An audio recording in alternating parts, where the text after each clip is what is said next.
Clara Walsh never imagined that one day her life would be decided by a contract. She was a gentle soul, raised in the quiet town of Willow Creek, the only place she had ever called home.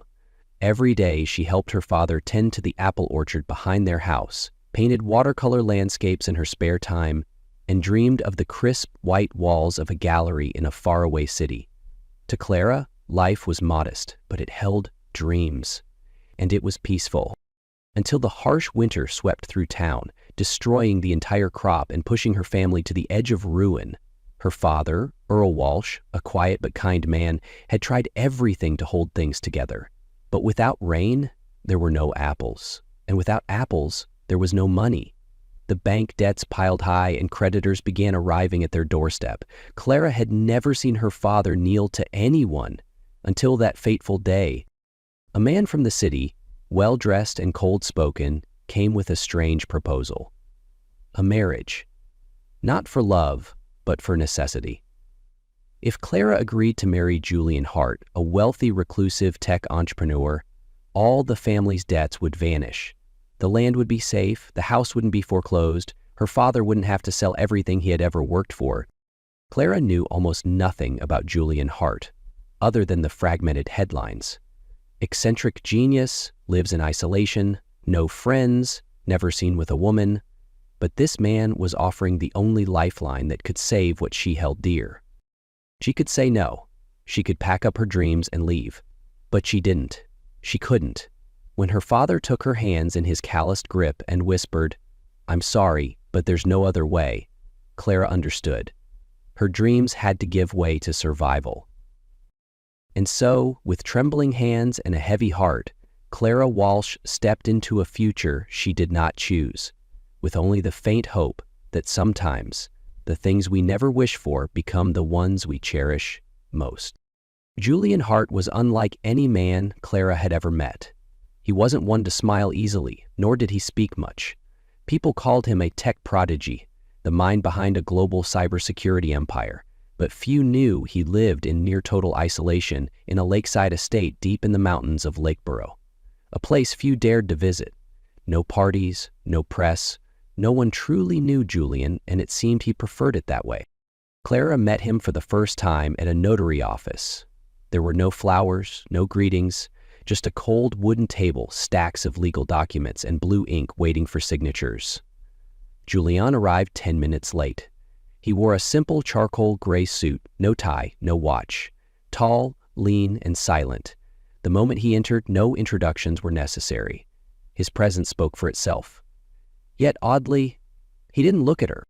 He merely gave a brief nod, then sat across from her, flipping through the documents like he was reviewing an investment proposal. No questions, no small talk. That detached efficiency left Clara breathless for a moment. But she reminded herself, this was what had been agreed. A marriage based on logic, not emotion. The lawyer read the clauses aloud. No expectation of physical intimacy.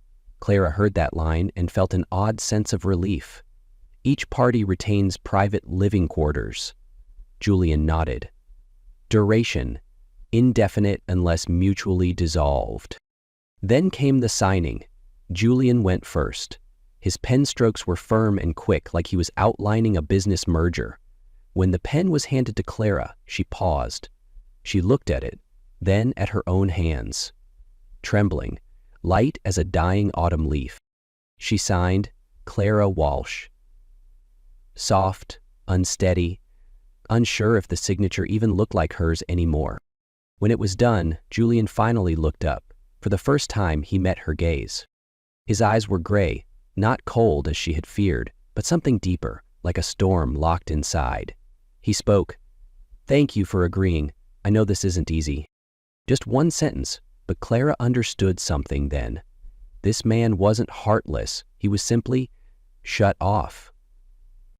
And so without a ring, without a smile, without even the brush of a hand, Clara stepped out of that office legally married, yet never once called a wife in any affectionate sense. Their wedding took place on a Tuesday morning. No guests, no bells, not even fresh flowers. An old minister, a notary clerk, and two strangers stood before a cold altar in a tiny woodland chapel. That was all. Clara wore a soft cream dress with a high collar and long sleeves, the same dress her mother used to wear to Sunday service. Her hair was pinned low at the nape of her neck. No makeup, only a faint pink lipstick she had saved for a special day. But this day arrived in silence. Julian was already waiting at the altar, shoulders square, hands clasped in front of him. He didn't look at her as she walked in, and she hadn't expected him to. No one walked her down the aisle, just her own steps and the heavy thump of her heart. No music played, only the wind whispering through fogged window panes and the steady voice of the minister. "We gather here today." Clara barely heard the vows. Everything drifted past her ears, hazy like smoke. When the minister said, "Julian Hart, do you take?" he replied, "I do." Calm, no hesitation, but no emotion either. Then came her turn. Every gaze, though only a few, turned toward her. Clara's throat tightened. She looked at Julian. He didn't urge her. He just watched, as if waiting for something real. He whispered, "I do." Soft as a breath, but enough to bind two strangers with a lifetime promise. There was no kiss. Julian merely extended his arm. Clara took it. Cold skin, cautious motion, and they walked out of the chapel together in silence, like two travelers passing each other in an empty station. She was his wife, but had never been a bride, and so began a new chapter, not with celebration, but with silence. Julian's home was unlike any place Clara had ever been. Nestled deep within the Lakeboro Mountains, the Hart estate was a masterpiece of modern architecture amid untouched wilderness. Glass walls, black steel, and pale stone stretched silently along the lake shore. From the outside, it looked like a sculpture. From the inside, it felt like a hollow shell, cold and lifeless. Clara was led to her section of the house, a private suite in the western wing, far from where Julian stayed. Elena, the sole elderly housekeeper, handed her a key and offered a gentle smile, though her eyes couldn't quite hide the curiosity. "Will you be all right, Mrs. Walsh?" "Clara," she replied. Just Clara. The first few days passed like fog. They had breakfast at different times. Julian rose early, often gone before Clara woke. She would eat alone in a quiet kitchen without a trace of warmth. Dinner was shared, per contract, but they merely sat across from each other, speaking of the weather, the gardens, or the books Clara wandered into in the house's sprawling maze-like library. Julian kept his distance. When offering her a drink, he placed it on the table rather than handing it directly. Once, during a brief walk by the lake, at Elena's suggestion, if Clara moved too close, Julian subtly stepped away, his eyes flickering with something unsettled. At first, Clara thought it was courtesy, but soon she realized it was fear. A fear without name, without logic. A fear that didn't come from her, but from something buried deep within him. On the 8th night, a storm rolled in. The wind howled outside. Thunder cracked like breaking skies. Clara curled beneath the covers, her heart pounding with the same childhood fear that never quite left. Memories of trees crashing on rooftops, of her mother's arms and lullabies. She couldn't bear it.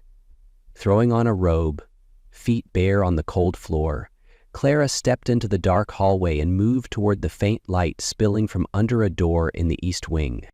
She didn't know what she was doing, didn't know how Julian would react, but she needed someone, a presence, even if silent. She raised her hand and knocked, once, then again.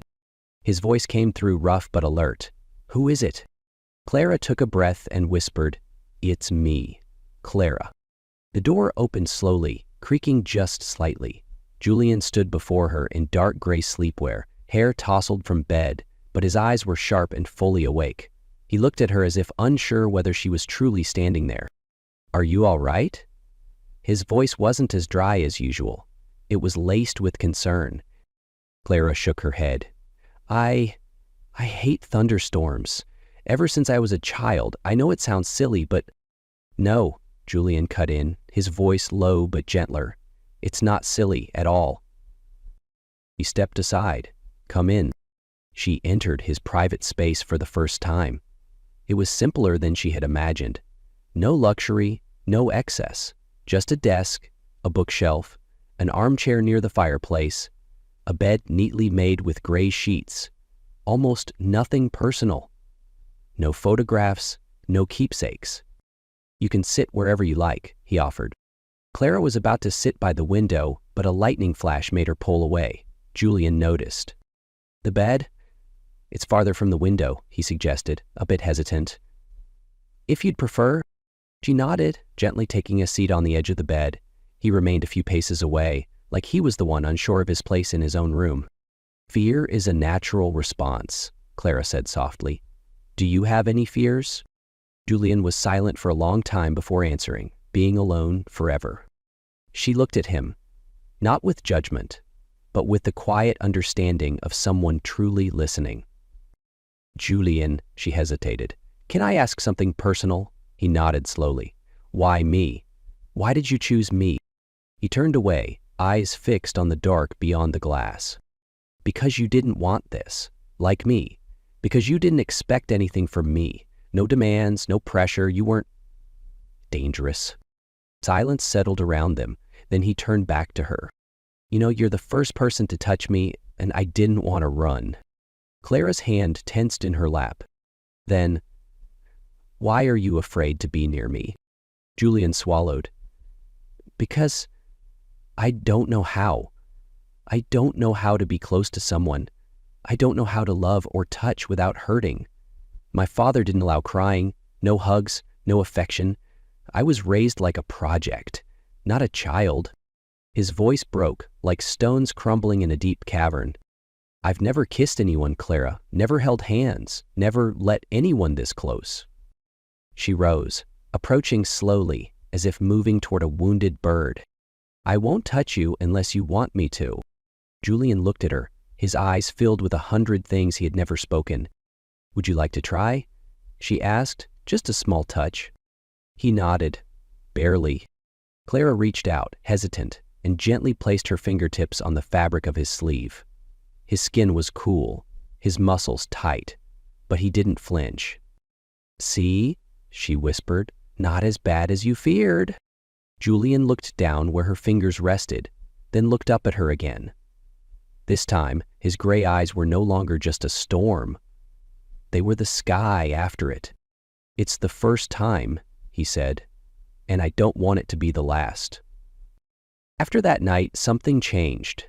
Not loudly, not suddenly, just a soft shift, real and gentle, like the arrival of autumn.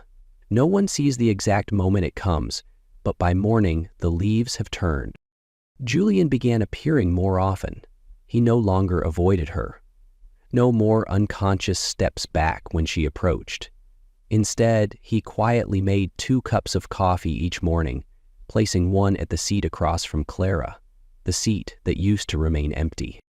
One afternoon he asked, "Would you like to see the library? I have a few books on Italian painting." Clara said yes, not for the books, but for the invitation. They walked the sunlit hallway side by side, like 2 people learning how to talk again. In the library, she discovered a rare art volume, Monet, Degas, Turner.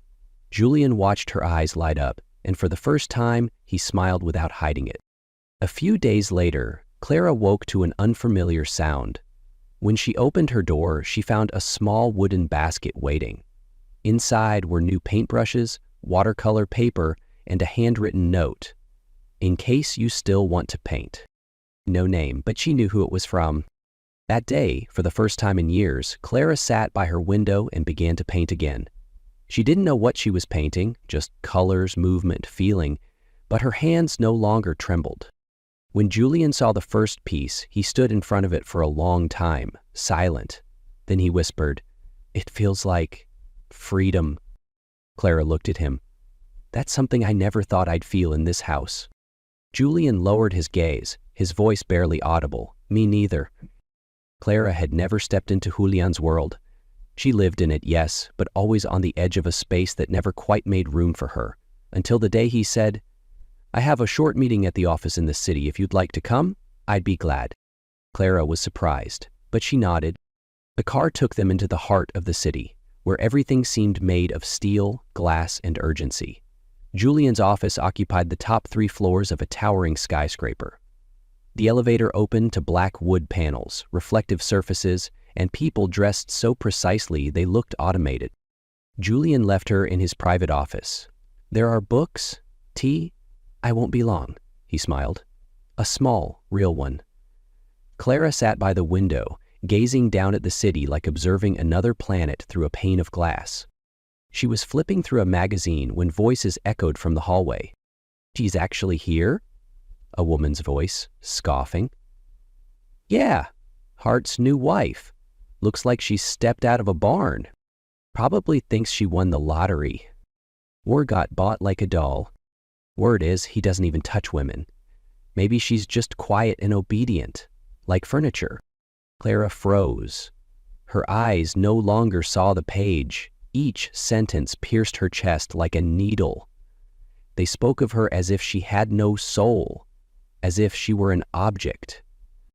She didn't know how long she sat there until Julian returned and saw the stiffness in her face. "What happened?" he asked immediately. Clara told him, every word, every cruel laugh, every imagined glance. Julian stood, his eyes darkening. "I can't control what people say," he said quietly, "but that doesn't mean I don't want to." She looked at him, voice thick. "They're right. I'm just a girl from a farm. I don't belong here." Julian stepped forward, now close. "Look at me," he said, voice like cracking stone. "What do you see?" Clara didn't answer. "I see a brave woman. The only one who didn't run when I told her the most shameful part of me, the only person who touched me without expecting anything in return." His voice broke. "They're right about one thing. You don't belong in their world. You're better than it." That afternoon, after returning from the city, Julian didn't go inside right away. Instead, he walked straight to the back garden, the place where Clara often sat sketching unnamed pieces. Clara saw him from a distance. She set her brush down, wiped her hands on her apron, and walked toward him. They said nothing at first, just stood there, under the fading light, as if the world had gone quiet to make room for something about to unfold. "Are you angry?" Julian asked. "No," she said. "But I'm tired of always having to prove I belong." He nodded, eyes never leaving hers. "I don't want you to prove anything." "Then I need to know," Clara said softly, "that what we have is real, not just a contract, not just an agreement." Julian looked down. "I don't know what love is supposed to be. I only know every time you leave the room, I feel empty." Clara took a step closer. Love starts in small ways. No one knows how to love perfectly from the beginning, but I think maybe we're learning. She lifted her hand and gently touched his cheek. He didn't flinch. He only closed his eyes, trembling slightly, as if feeling for the first time a touch that didn't carry fear. "May I kiss you?" she asked, tenderly. Julian opened his eyes, surprised, and then nodded. Clara leaned in. The kiss landed like a breeze, unhurried, unpracticed, imperfect, but real. A quiet moment between two souls learning how to trust gentleness. When she pulled away, Julian looked at her as if the world had shifted. "That was?" he asked. "A first kiss," Clara smiled. "For both of us," Julian whispered. "It wasn't like I imagined." "No," she tilted her head. "No, it was better." 1 week after their first kiss, Julian told her, "I want to show you something." Clara didn't ask, she simply nodded. They left early, driving through the winding roads of Lake Burrow, where fog still clung to pine peaks and forest birds had yet to rise. When the car stopped, they stood before a small wooden cabin nestled in a valley. A vineyard stretched to the horizon, and a stream murmured softly nearby. "I used to come here as a child," Julian said. It's the only place I ever felt like myself." Clara stepped out, standing in the golden sun and scent of damp leaves. Everything was peaceful, untouched. They spoke no words for a while, just the wind, the earth, and their shared presence. Then Julian turned to her, eyes steady but uncertain. "Clara," he said, voice trembling like a first confession, eyes tracing the morning mist on the vineyard. "I know everything between us began as a deal. I never thought I'd one day propose to you, for real, not because of clauses or debt, but because I choose you." Clara didn't speak. Her eyes brimmed. Julian knelt. No flowers, no ring, no lights, just soft ground and an open heart. "I can't promise I'll get everything right, but I promise I'll learn with you.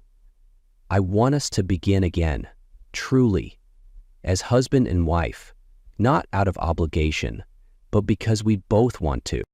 Clara knelt too, her hands found his. "We've lived together as strangers," she said. "Now I want to live with you as people learning how to love." Julian smiled, small, rare, but real. That same day, they returned to Willow Creek, the old town where all dreams began. Julian asked to speak with Clara's father, Earl, who still wore guilt like an old coat. "I didn't save my daughter," he said. Julian replied, "No, she saved me." Earl nodded. "Then hold on to that with both hands." Julian squeezed Clara's hand, and this time there was no fear in the grip. Their second wedding took place in a place Clara had once dreamed of a different life. A small chapel by the lake in Willow Creek, wrapped in wildflowers and late spring sunlight. There was no grand guest list, just a few souls who truly knew them. Her father, Elena the housekeeper, and an old couple from the neighboring farm who used to deliver milk when Clara was little. Clara wore a simple ivory dress, her hair loose, no veil. Julian stood beneath a wooden arch laced with vines, wearing a light-colored suit for the first time, his gaze steady and open. When Clara walked down the aisle, Julian smiled, not out of duty, not for formality, but from the quiet joy of waiting for her. They stood before each other, no officiant prompting their words. Julian spoke first, his voice deep and steady. "I once believed I would go through life never truly being touched, but you did that, with gentleness, with courage, and with the way you look at me as if I'm worth loving." Clara held his hands and softly replied, "I don't know what the future holds, but today I choose you, not because I have to, but because I want to." No one cried, but everyone's eyes glistened.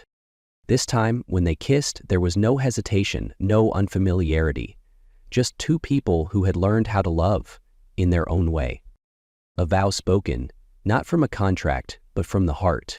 3 years after their second wedding, the house by the lake was no longer silent with solitude. Where wind once echoed through glass halls, now came the bright, bell-like laughter of a small girl with chestnut hair and almond-bright eyes. Her name was Elodie, a name Julian chose, from French, meaning abundance. "Because she's filled up my life," he had said once, cradling her to sleep. Clara often watched Julian from afar, sitting cross-legged on the floor, letting Elodie climb over his shoulders, tug his hair, giggling endlessly. The man who once flinched at a touch now wrapped his arms around a whole universe. Elodie wasn't afraid of thunder. In fact, every time rain came, she ran to the balcony, arms outstretched, shouting, "Daddy, it's raining, let's go dance."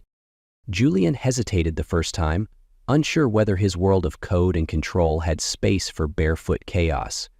But then he smiled, a smile that had grown easier with time, and stepped out, letting her spin circles with him under the early summer downpour, as if the world had never known darkness. One night, Clara was journaling when Elodie stirred from a dream. She went to check, but found Julian already there, sitting beside the bed, gently patting her back, whispering lullabies in that once corporate voice of his. "Daddy's here, it's all right, close your eyes, sweetheart." Clara stood in the doorway, her heart softening. Julian looked up and smiled at her, quiet and warm. "It's strange," he whispered. I never really had a home, but now, with her, with you, I feel like I've been born again." Clara walked over, sat beside him. "Me too," she said. "We didn't start with love, but maybe that's why our love has roots so deep." They looked at their daughter, peaceful in sleep, lips still curved from afternoon laughter. Outside, the rain fell again, not as fear, but as a lullaby of this new life. A life not perfect, but chosen, and in that choice they had found everything they never thought they deserved.